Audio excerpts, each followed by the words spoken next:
Hi guys, here's a bit of a review on my lightsaber collection. So, starting with the first one I bought. This is an Ultimate FX Series 1 of the Obi-Wan Kenobi Episode 1 blade.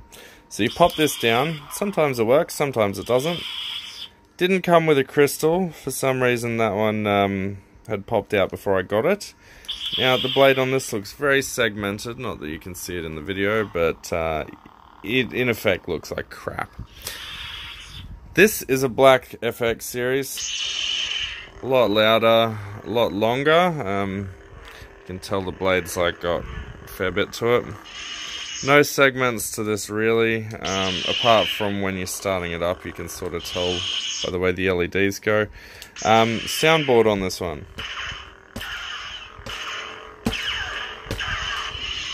Got a few noises.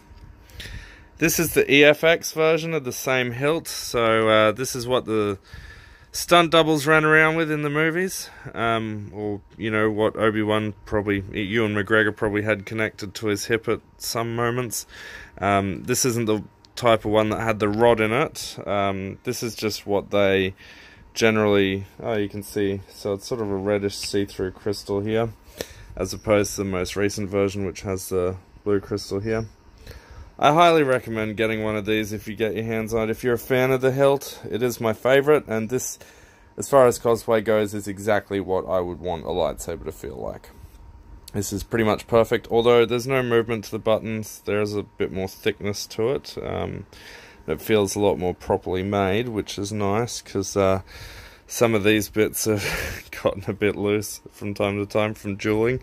They say don't duel with them, but they can fuck off. You're fine to duel with them, they're great. This is an EFX copy of the Dooku one. So this is what the stunt one of what Christopher Lee had. May he rest in peace, he was awesome. So this is a hardened plastic, as opposed to this one, which is a rubber. Now, I knocked this off the bed, which is about 1.5 feet maybe, I don't know, and ended up having to re-glue this, so not too happy about that, especially given I just spent $550 fucking on it. Not a big fan of having to do that, but look, it's a great display piece, good for cosplay if you want to do that. This is the Dooku itself. This one came this morning. See, this blade shoots right up and down a lot better. It may look a bit segmented on the video, but it's the least segmented looking blade I have. There is one thing I will say. One hitting noise, and the soundboard just isn't as great. It doesn't hold a candle to the new soundboards, and it's nowhere near as loud. Here's the Darth Maul one. Now these, you have to turn these, which I don't really care too much for. I've got two of these, so each one comes with a connecty thing. You can, if you really want to be tricky, connect it to the mace window, or you don't have to, and if you look in here, there's an actual lightsaber crystal, which sort of adds to the effect of that, which is kind of quite nice. Here's the Darth Vader one. Now, the sound on this feels much crispier and much more like what it would have back in those days in those movies. I don't like that this thing doesn't move, and I'm not the biggest fan of the fact that they changed this to a plastic rather than the hardened stuff they had on the older versions that I've seen on YouTube before. I'm also not a big fan of that this part looks like this with these bubbles, as opposed to in the game where it actually looks more like these bolt things here. It looks like he's got two big bolt things. Don't know if that's what it was like in the movies, haven't done a full comparison of that. Do love this blade, the way it's made. See, this looks very segmented when I turn it on, but this is probably one of my favorites. It is just greatly made. Different sound to that as well. Here's the mace window. Now this button has been getting sticky. It's not doing it now, bloody Murphy's Law. But so the mace window, the most recent edition, you'll notice looks very pinkish purple. I'm not gonna lie, it is, but it's also very pretty. You know, on my phone, it pretty much looks like what he had in the movie. In real life, it's a lot darker, purpley, pinkish, but still great all round. I'm very happy with every single one of these. Now, the Kylo Ren. Like I said, I'm happy with them all, but they all have their flaws.